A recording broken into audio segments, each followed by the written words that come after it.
Good morning. I'll call the Crow Wing County Special Board meeting for January 19th, 2021 to order. If you'll stand with me for the pledge and a moment of silence, please. I pledge allegiance to the flag of the United States of America and to the republic for which it stands, one nation, under God, indivisible, with liberty and justice for all.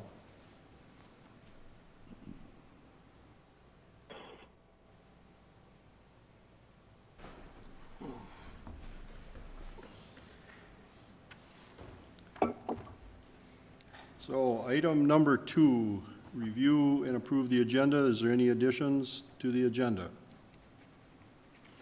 I have none, Mr. Chair. With that, I would look for a motion to approve the agenda. Excuse me. Oh, Commissioner Motion to Coring. approve.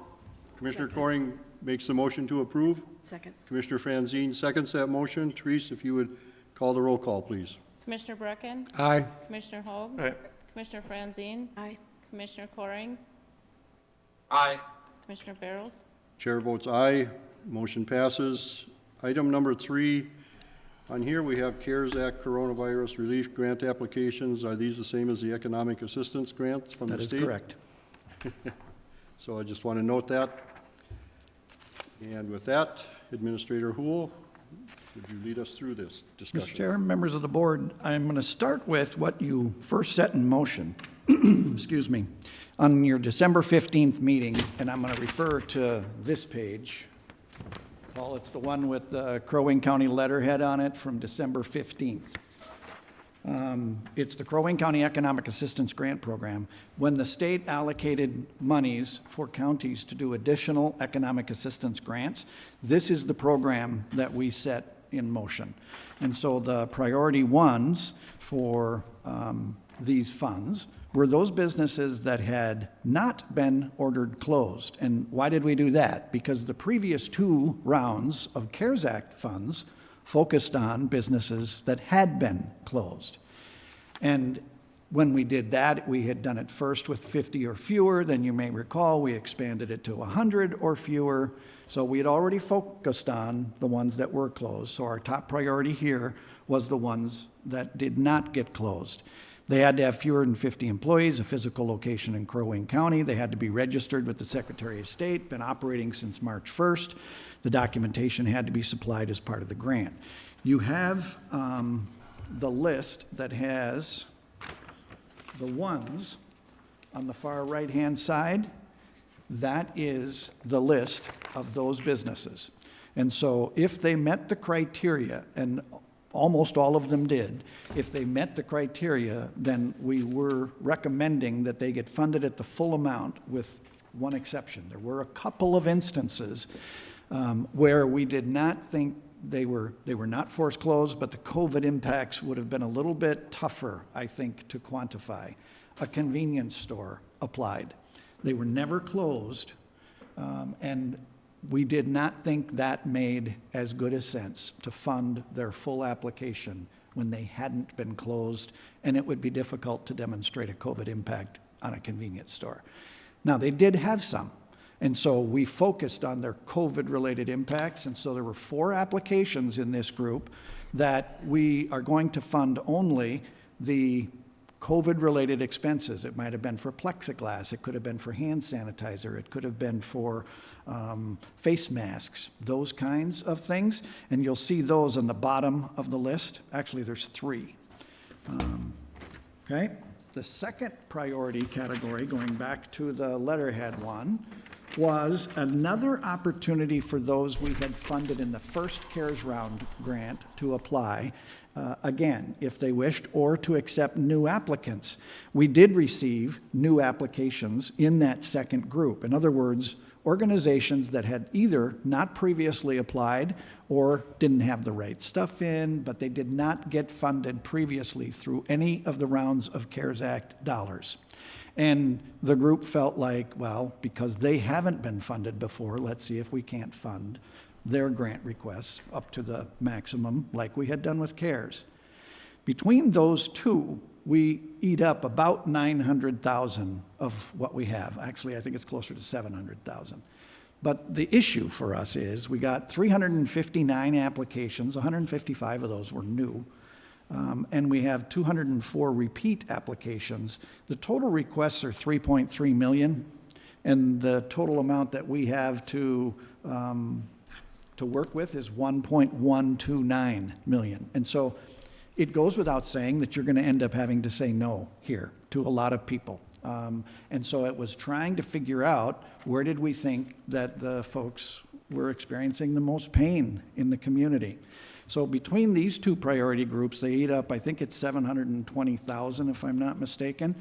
And then what the committee is recommending is that the balance of the funds be used to fund the remaining qualifying grant applications from those who we have previously funded.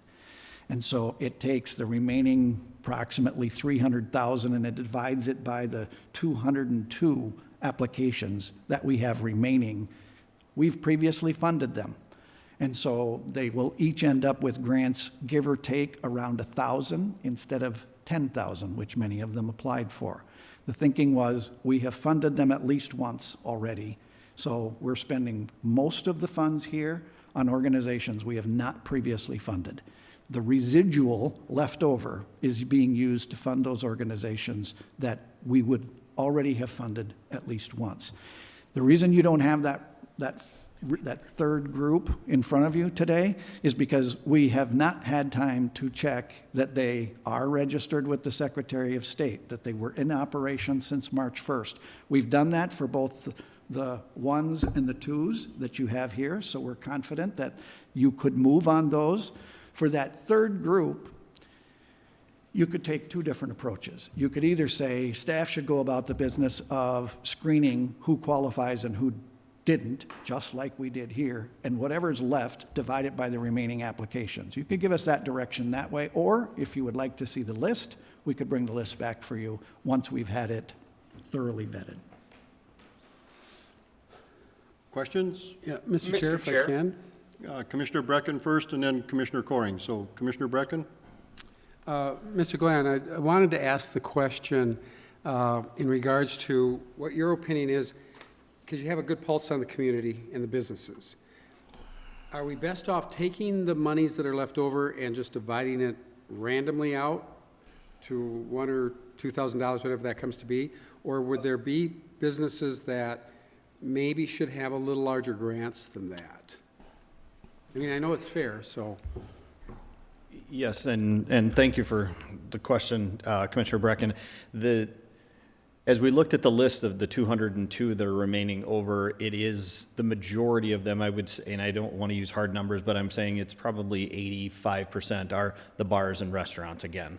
And those are the, having been shut down a second time here, the last time in December, I think the largest need and or impact is with those businesses, and knowing that the majority of those 202 applications come from that group, I think my opinion is that giving them something, and the numbers break down, it's about 771,000, which is in priority 1, priority 2. We have 1.2, and I know that Administrator Houle and Finance Director Milky they're confirming that final number. So we could have close to 450,000 ballpark. So if we spread that out and all of these 202 meet the requirements as far as being registered with the state at the time that they needed to be, we could be looking at 2,500 to 3,000 apiece, depending on how the numbers break out. I think that's impactful. We don't, out of that 202, not every single applicant asked for the full 10,000 as well. So we've got some in there that we're asking for 4,000 and 5,000, a couple of that are 2,000. So, I mean, we could really make some impact there. And I think that's the best way to do this, is to get the money spread out to make sure that everyone that has applied again has an opportunity to receive something from this. That's it. I like Commissioner Coring? Thank you, Mr. Chairman. Mr. Houle, this last document that you sent to us this morning, what is that? Is that some addition to the documents that we received on Friday? Are you talking about the one that's kind of very short? Yeah, it's got, Okay. let's see, it's got Pit Stop is on the bottom, Arnie's is on the top? Yes. Okay, I am going to talk about that one, but I was hoping to get some feedback from you about kind of that general philosophy first. Okay. I will Okay. tell you, let me go through some of the exclusions that we did apply to the applications, because we did. We did not fund any applications from the home construction industry. And the thought there was that we have seen more new construction this past year than we have seen in many previous years, and so we just did not feel like that was the element of the community that was hurting the most.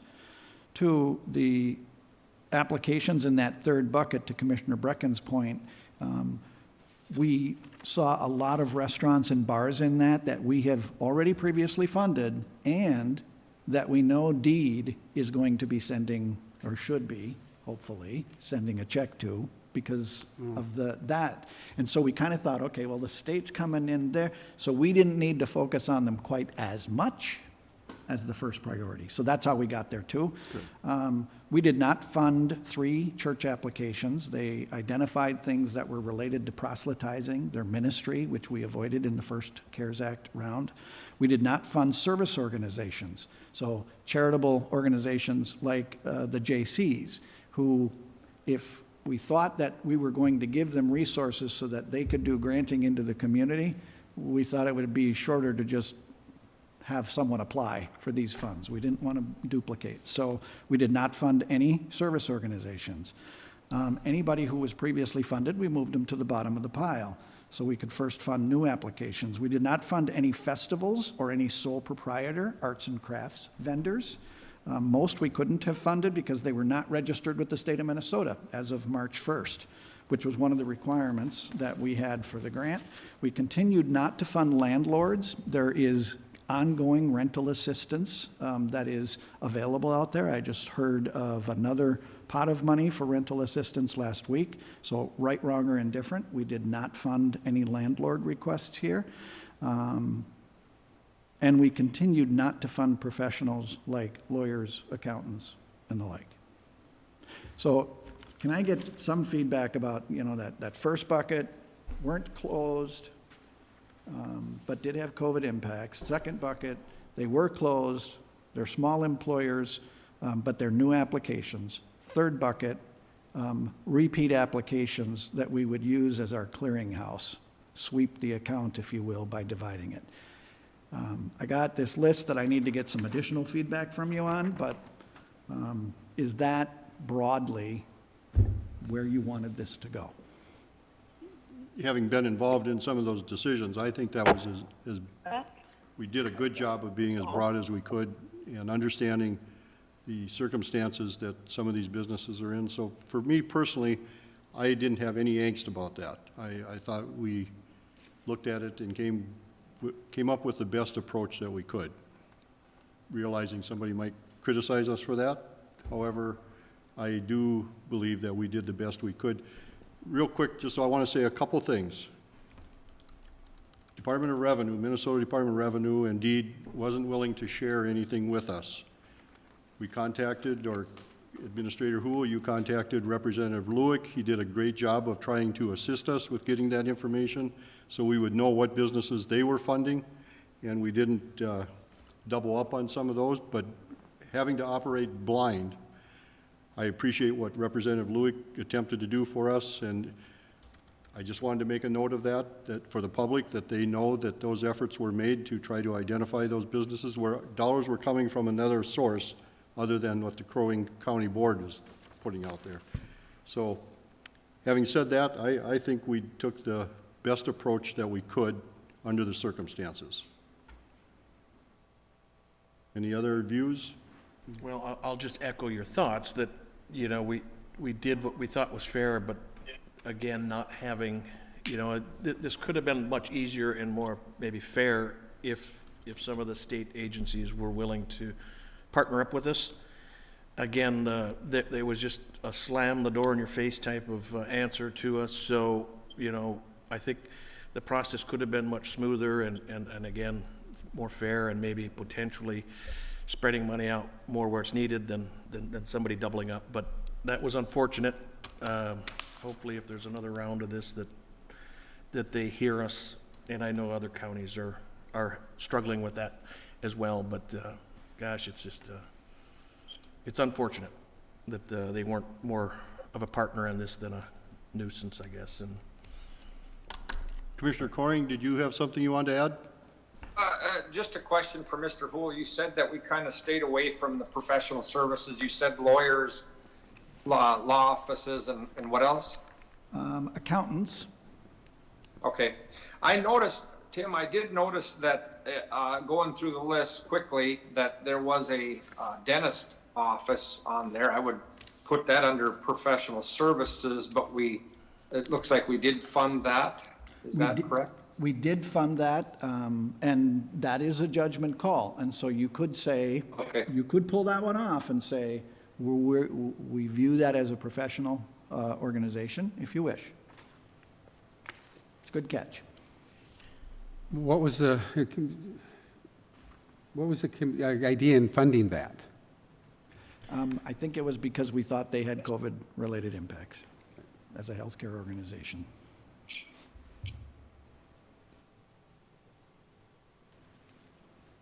I can shift your attention then, if I may, Mr. Chair.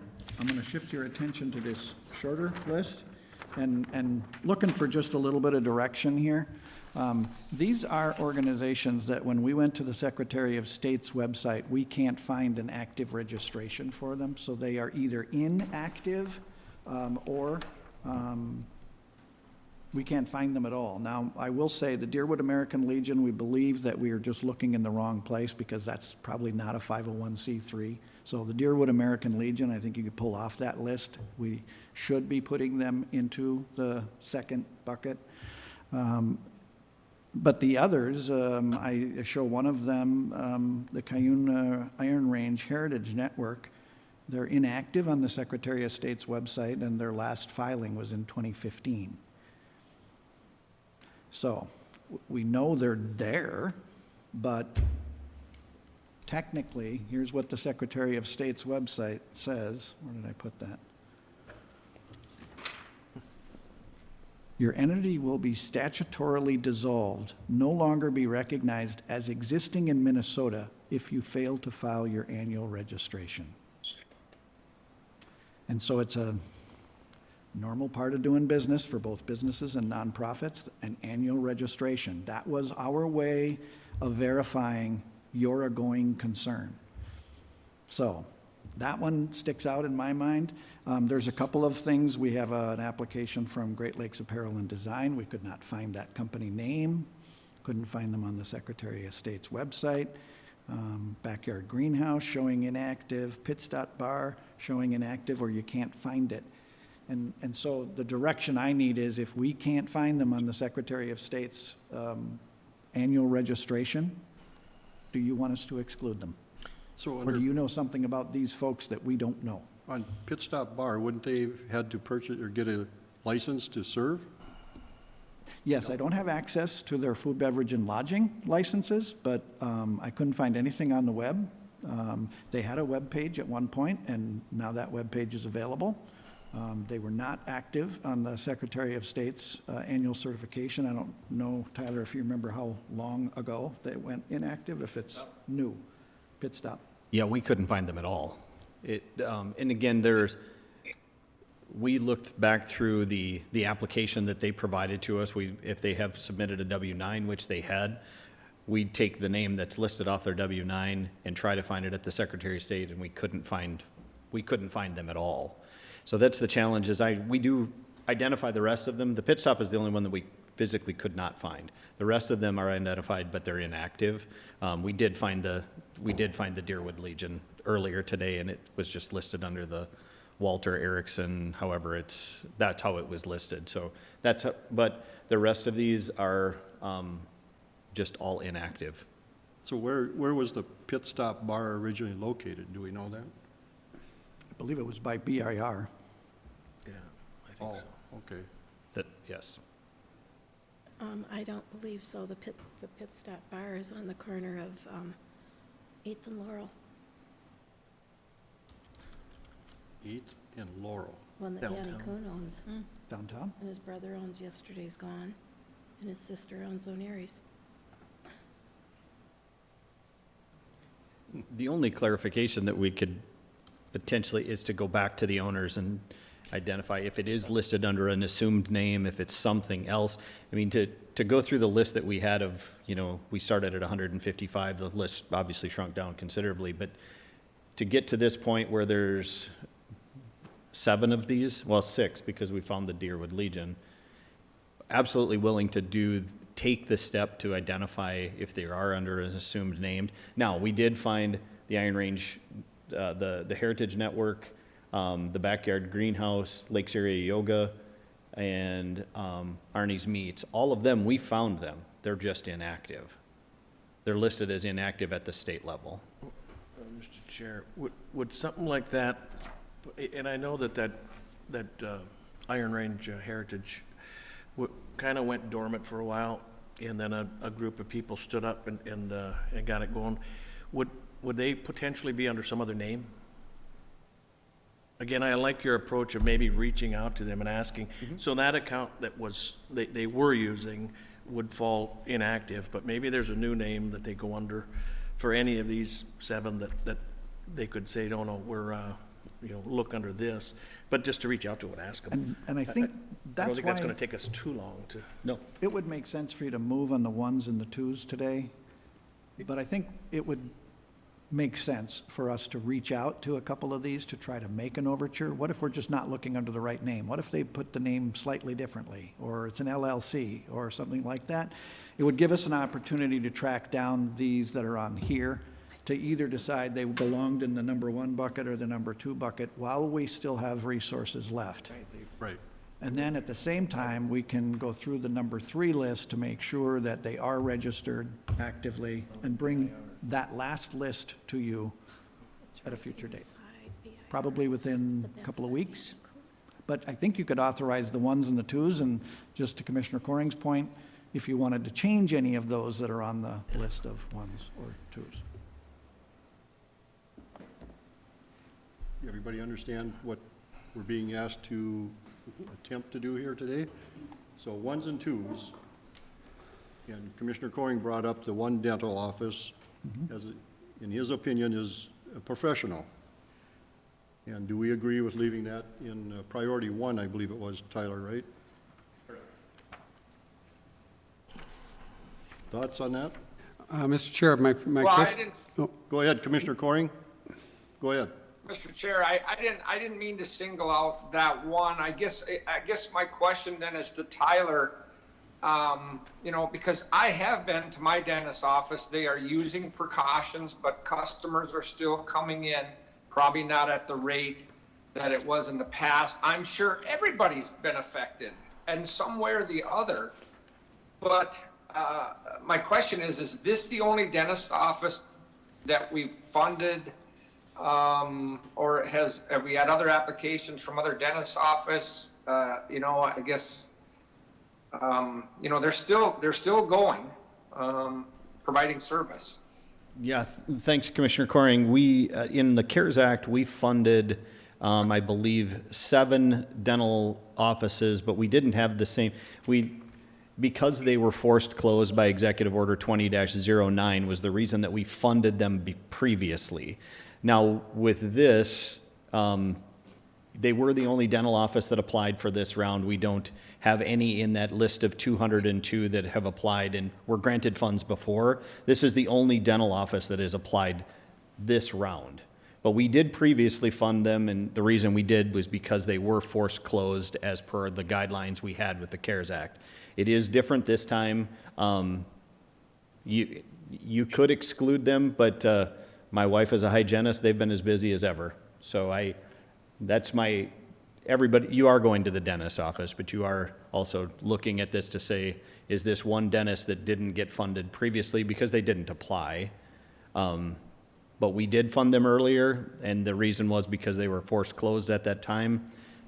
But this one is an outlier, certainly, Commissioner Coring, for this round of applications, the only dental office that has applied. So to be clear, they didn't apply in the CARES Act first round, but they're coming now and asking for assistance, correct? That is correct, Commissioner Okay, Barrows. just wanted to Yes. be clear. And as full disclosure, Mr. Chair- go ahead, Commissioner Coring. Thank you, Mr. Chairman. And, you know, I would say, you know, on this last list that we were talking about, you know, this short list that Tim sent to us this morning, you know, and I'm not an expert on these, how this works, but I've filed several businesses with the Secretary of State, and like an LLC, and you file your business there, but you're required actually every year to renew that. It doesn't cost anything, at least it didn't in the past. And I think my accountant renews mine every year, but that doesn't mean that they're not in business. If they have neglected to renew that, which is free, that doesn't mean that they're not in business anymore. So that's why I think we should, you know, reach out to these businesses to, you know, to see, and Rosemary was right. I just Googled it, and the Pit Stop is on 8th and Laurel, right on the corner there. It's a bar. I don't believe they serve food. I mean, I don't think that means anything, but anyway, I think we need to reach out to those businesses, and we could always approve, couldn't we always approve those later on at the next board meeting? If by chance that they are legit. Mr. Chair? Yes. Commissioner Coring, that's kind of what we're proposing today, is that you could move on the existing 1s and 2s. We need a little bit more time to track down the short list that I gave you, and we need a little bit more time to track down that the remaining applications are properly registered with the Secretary of State. So what I'm saying is your list of 1s and 2s today, I think, are ready, and then we're going to have to bring you back the remainder of the list at a future meeting. Commissioner Hope? Mr. Chair, and again, I don't want to single out any either, but that Pit Stop would be a perfect example of just being a bar where they may have qualified in round 1, but we don't know of this process. So that's the frustrating part of this. You know, you don't give them nothing, and they're kind of left in the dust, but you give them something, they've qualified twice for this. And again, I just can't say enough how frustrating that is to not be able to get that information, but. So if there's no other questions or concerns, I would look for a motion to approve levels 1 and 2 So at this moved. time. So moved. Commissioner Franzine makes the motion. I'll second. Commissioner Brecken seconds that motion. Therese, if you would call the roll call, please. Commissioner Hoag, Aye. Commissioner Franzine, Aye. Commissioner Coring, Yes. Commissioner Brecken, Aye. Commissioner Barrows. Chair votes aye. Motion passes. And so then for these others that are sitting here, we will vet those out, Tyler, and same with the 202 that we're looking at as getting that residual dollars, we might frame Yes, it that way. that is correct. We'll vet these 6, and we'll get that done today or tomorrow. We'll reach out to the owners and find out if there's something that was missing, or again, you know, there is some, as Commissioner Coring mentioned, there is not always people do re-up there, especially nonprofits. So if it is just a matter of filing, what we'll do with that is that we'll confirm with them, and usually they can if it is just a process with the state, we should within a couple of days know that they've reactivated their business, and then we'll bring that back to Administrator Hool. Okay, and I just want to take the opportunity to thank you and your staff, Tyler, again, for the efforts regarding this little mission. And I know that it's taken up a lot of time, but I think you folks have done a super job over there, and you, just thank you. Yes, thank you all, and thank you for your support of us. Thank you. Mr. Chair, if I could, Tim, Sure. when, if, for those businesses, and I'm sure there are a few that are kind of watching what happens there, when would they expect to see these funds? I need to work that out with finance to make sure that they have all of the things that they need in order to issue the checks. My interest will be that it is turned as quickly as we can turn it and do it well. My hope, and I had heard that initially they were thinking into March. I would like that to be much sooner. Well, So yeah. I don't have a definitive date for you. It's March at the outside. I would like it to be sooner. And with that, I would look for a motion to adjourn. So moved. Commissioner Franzine makes the motion to adjourn. I'll second. Commissioner Brecken seconds it. Boy, we're a little slow on the uptake here. It must be cold outside. Therese, if you'd call the roll call, please. Commissioner Franzine. Aye. Commissioner Coring. Aye. Commissioner Brecken. Aye. Commissioner Hoag. Aye. Commissioner Barrows. Chair votes aye. One quick question for you, Commissioner Coring. You got a vest on down there at 60 degrees. Seems a little like overkill to me. Oh, no. No, Mr. Chairman, Oh. it's a shirt. Oh, He changed short his sleeve clothes- shirt. Wow. He changed his clothes between meetings. Okay, well, I'm so used to seeing you in a vest that I guess I mistook Oh, that no, for a no. vest. No vest down here. It's a colorful, shirt, but it's a, Puma. Oh, yeah. Okay. Well, All you have a right, good see day. ya. Have a good week. I will see everybody, I guess we will see each other again tomorrow night. Tomorrow night. Yes. Okay, sounds good.